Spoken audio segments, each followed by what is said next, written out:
আসসালামু আলাইকুম। আমি সুরাগ সমুদ্র, 4th ইয়ার এমবিবিএস স্টুডেন্ট। রেপ সম্পর্কিত প্রথম ভিডিওটিতে আমরা বাংলাদেশ পেনাল কোডের সেকশন 375 অনুযায়ী রেপ কিভাবে সংগঠিত হয় সেসব বিষয় জানতে পেরেছিলাম। আজকে আমরা রেপ সম্পর্কে নতুন কিছু বিষয় জানব। যেমন, একজন পুরুষ কি কোনো নারীর দ্বারা ধর্ষিত হতে পারেন কিনা? এর উত্তর হচ্ছে না। যদি কোনো মহিলা একজন পুরুষকে জোরপূর্বক শারীরিক সম্পর্ক স্থাপন করতে বাধ্য করেন, তারপরেও তা রেপ বা ধর্ষণ হিসাবে গণ্য হয় না এবং আইনের পরিভাষায় আমরা একে ইনডিসেন্ট অ্যাসল্ট বা অশালীনভাবে আঘাত বলে থাকি। এরপর রেপ বা ধর্ষণের কারণে একজন নারীর জীবনে কী সমস্যা হতে পারে? রেপ বা ধর্ষণের পর একজন নারীর জীবনে কিছু আচরণগত এবং মানসিক সমস্যার দেখা যায়, যাকে আমরা রেপ ট্রমা সিনড্রোম বলি।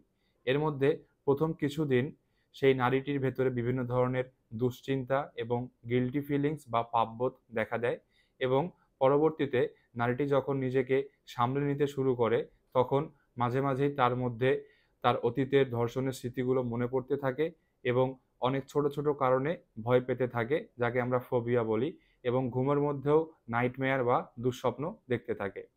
আচ্ছা, এরপর একজন ধর্ষক ধর্ষণের পর তার কুকর্মের কথা যেন প্রকাশ্যে না আসে, সেজন্য মেয়েটিকে হত্যা বা মার্ডার করে থাকে। তাছাড়া আমাদের সমাজে ধর্ষণ এমন একটি অপরাধ যেখানে ধর্ষিত নারীটিকেই অপরাধীর চোখে দেখা হয়। এজন্য হীনমন্যতায় ভুগতে ভুগতে একসময় ধর্ষিত নারী আত্মহত্যার পথ বেছে নিতে পারে। এখন আমরা ফলস রেপ কেস বা মিথ্যা ধর্ষণ মামলা সম্পর্কে জানব। বাংলাদেশের প্রেক্ষাপটে ফলস রেপ কেস বা মিথ্যা ধর্ষণ মামলার সংখ্যা অনেক। মিথ্যা ধর্ষণ মামলাগুলো কখন হয়? যখন কোনো ছেলে মেয়ে তাদের পরিবারের অসম্মতিতে পালিয়ে গিয়ে বিয়ে করে এবং মেয়ের পরিবার পরবর্তীতে মেয়েটিকে বুঝিয়ে ওই ছেলের বিরুদ্ধে অপহরণ এবং ধর্ষণ মামলা দেয়। এছাড়া কোনো বিবাহিত মহিলার হাজবেন্ড বা স্বামী থাকা সত্ত্বেও যখন অ্যাডাল্টারি বা পরকীয়ার সম্পর্ক থাকে অন্য কোনো পুরুষের সাথে এবং এই বিষয়টি যখন প্রকাশ্যে আসে, তখন সেই মহিলাটি নিজেকে নির্দোষ প্রমাণের জন্য ওই পুরুষের বিরুদ্ধে ধর্ষণ মামলা দিয়ে থাকে।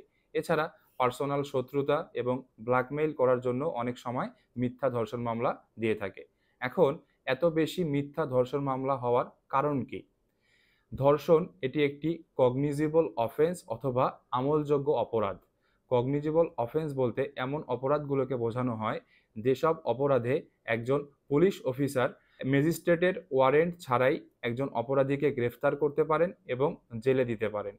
আইনের এই সুযোগটির অপব্যবহার করে এত বেশি মিথ্যা ধর্ষণ মামলা হয়ে থাকে। বাংলাদেশের আইন অনুযায়ী রেপের পানিশমেন্ট কি? নারী এবং শিশু নির্যাতন দমন আইন ২০০০ সাল অনুযায়ী রেপের সর্বনিম্ন শাস্তি সশ্রম যাবজ্জীবন কারাদণ্ড এবং সর্বোচ্চ শাস্তি মৃত্যুদণ্ড।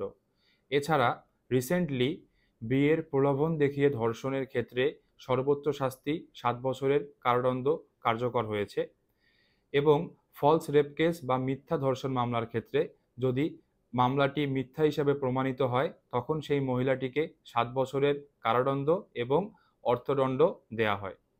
এখন আমরা জানব একজন নারী কিভাবে ধর্ষণ প্রতিরোধ করতে পারে।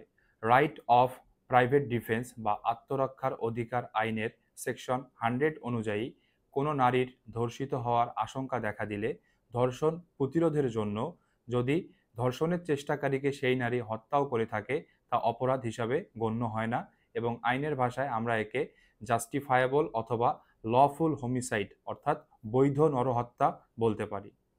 সবশেষে বলতে চাই, respect the gender who gave you birth, stop rape and hang the rapist.